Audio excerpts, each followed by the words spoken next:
Terima kasih pemirsa, Anda kembali bersama kami dalam IDX Market Opening. Dan kita akan menuju ke top headline kami pada pagi hari ini, di mana nilai utang luar negeri Indonesia menempati posisi pertama untuk kawasan Asia Tenggara.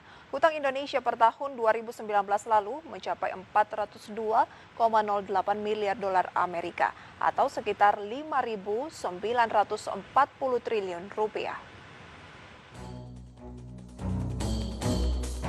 Bank Dunia telah merilis laporan International Debt Statistic atau IDS 2021 atau statistik utang internasional negara-negara berpenghasilan rendah menengah. Indonesia termasuk dalam negara dengan utang luar negeri terbesar di antara 7 negara Asia Tenggara lainnya yang berpenghasilan rendah menengah. Utang luar negeri Indonesia menempati posisi pertama terbesar di antara Filipina, Kamboja, Laos, Myanmar, Thailand, Timor Leste, dan Vietnam.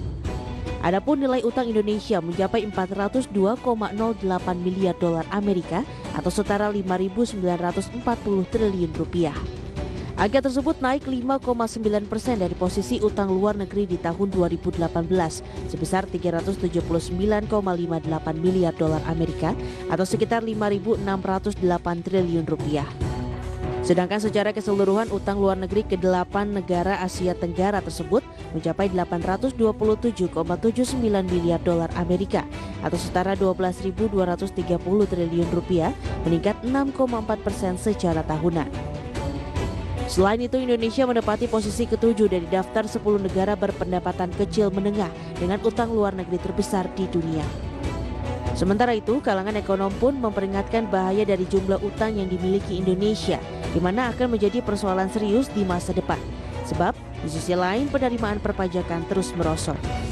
Artinya anggaran-anggaran yang sesungguhnya sangat dibutuhkan untuk perlindungan sosial, untuk kesehatan masyarakat, untuk pendidikan, dan yang jauh lebih basic itu malah terkorbankan hanya untuk menambah agar cicilan dan bunga utang kita terbayarkan.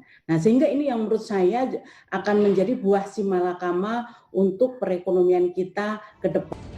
Meski demikian, pemerintah dalam hal Kementerian Keuangan memberikan sanggahan bahwa laporan Bank Dunia tersebut tidak menyertakan negara-negara maju, melainkan negara-negara dengan kategori berpendapatan kecil dan menengah.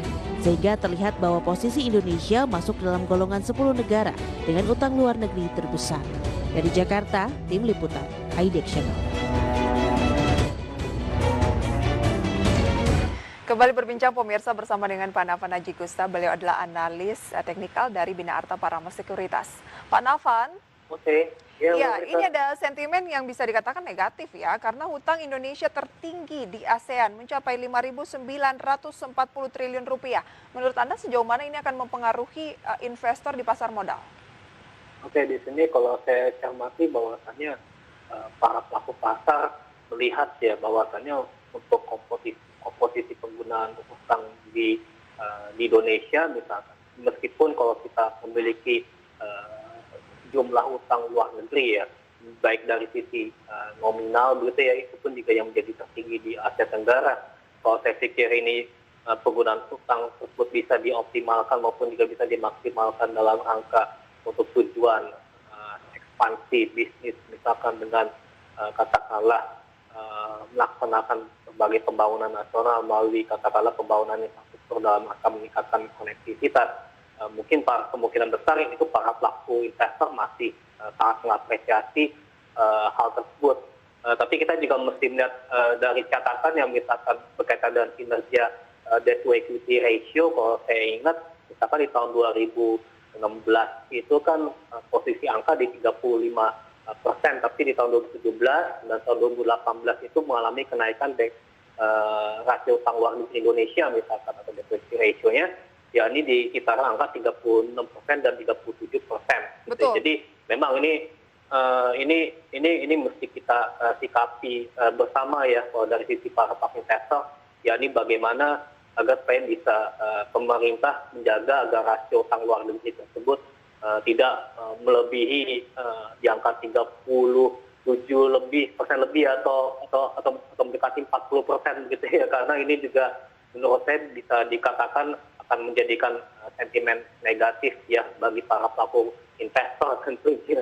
Oke, Karena hutang tidak bisa dinilai dari nominalnya, tetapi seberapa besarnya terhadap rasio PDB begitu ya?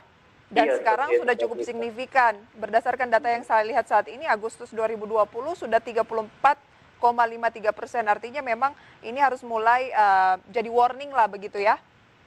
Ya, kalau menurut saya sih, yang penting kalau selama rasio utang masih bisa ditekan ya serendah mungkin ya. Ini saya pikir pemerintah bisa mampu menjalankan mitigasi resiko dalam pengelolaan utang yang lebih optimal gitu. Yang penting sih kuncinya seperti itu kalau menurut saya.